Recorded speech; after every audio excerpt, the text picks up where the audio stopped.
Bismillahirrahmanirrahim. Assalamualaikum warahmatullahi wabarakatuh. Hai, apa kabar anak-anak Ustadz sekalian? Mudah-mudahan senantiasa sehat dan mudah-mudahan senantiasa dilindungi oleh Allah SWT. Lama tak bertemu dan lama juga sudah liburan. Apa kabarnya hafalannya hari ini? Bagaimana hafalannya? Bagaimana sholatnya? Masih semangat kan? Mudah-mudahan meskipun kita libur, jangan sampai hafalannya, membaca Al-Qurannya, dan juga menjaga sholatnya sampai libur ya.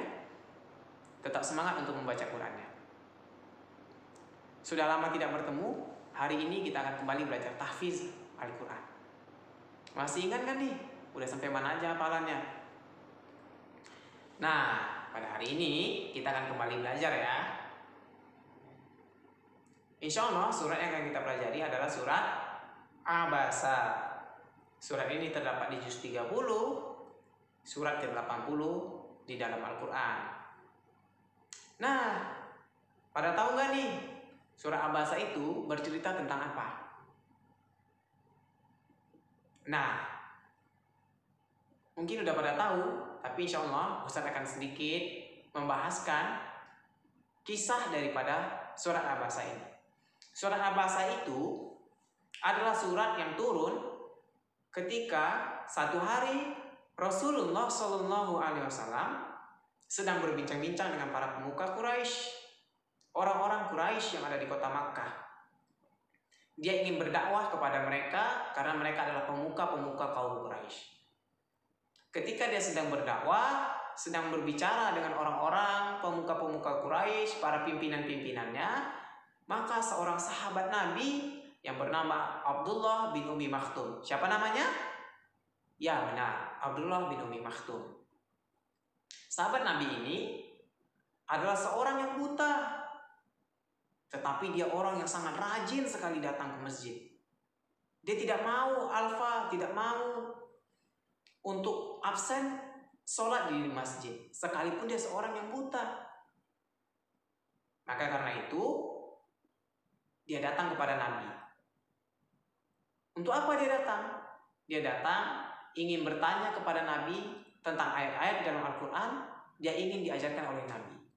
Tapi karena Nabi sedang berbicara dengan para pemuka Quraisy, dengan para pimpinannya, pada saat itu Nabi sedikit terbersit di hati Nabi, rasa agak kesal kepada Abdullah bin Umi Maktum karena dia datang di waktu yang menurut Nabi itu tidak tepat.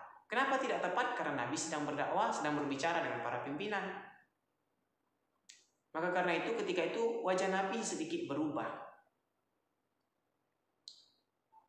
Hingga akhirnya pada saat itu, karena Nabi tidak menjawab pada saat itu, maka Abdullah bin Umi Maktum pada saat itu berlalu pergi dari Nabi SAW.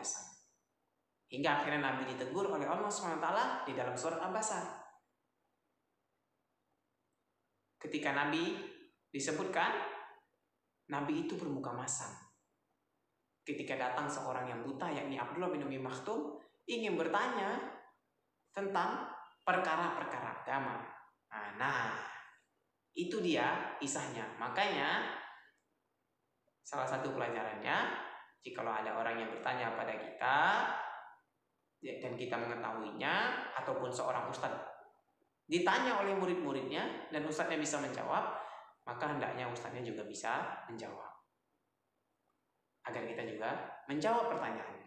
Ini adalah sekilas dari turunnya surat Abasa, surat yang turun di kota Makkah, maka dia termasuk di dalam Makkiyah, yakni surat-surat ataupun ayat-ayat Al-Quran yang turun di kota Makkah. Baik, kita akan pelajari surat Abasa. Mau perhatikan bacaannya yang Ustaz bacakan dengan baik dan benar.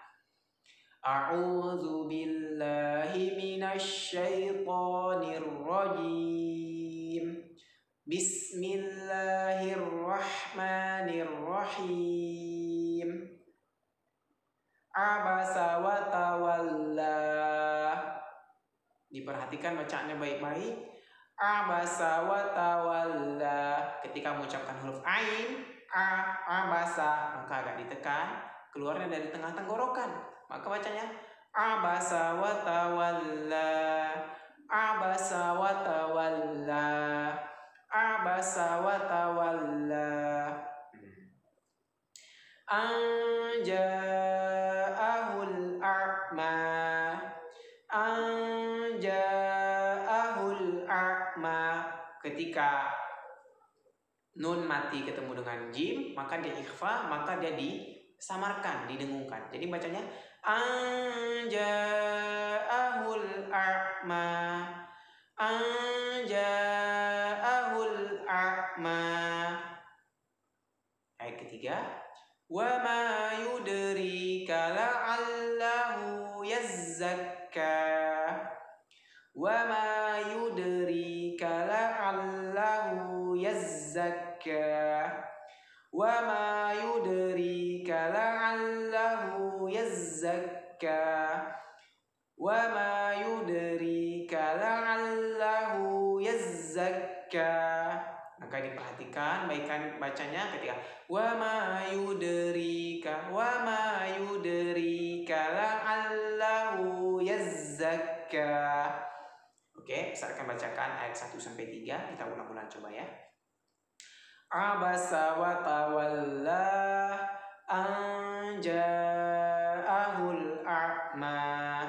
Wa ma yudrika la'allahu yazzakka. Abasa wa tawalla anja'ahul a'ma.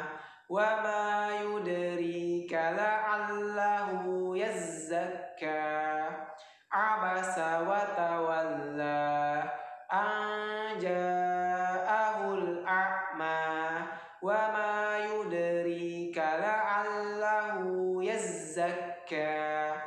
Maka mudah-mudahan bisa dipahami dan mudah-mudahan bisa dipraktekkan dengan baik dan benar bacaannya. Ustaz senantiasa menunggu hafalan kalian untuk disetorkan nanti ketika kita bertemuan online, ketika kita bertemu dalam Zoom meeting. Dan mudah-mudahan kita bisa segera bertemu dan mudah-mudahan kita sama-sama berdoa pandemi ini bisa segera berlalu sehingga kita bisa sama-sama ketemu lagi di sekolah. Mudah-mudahan bermanfaat anak-anak Ustaz sekalian. Assalamualaikum warahmatullahi wabarakatuh.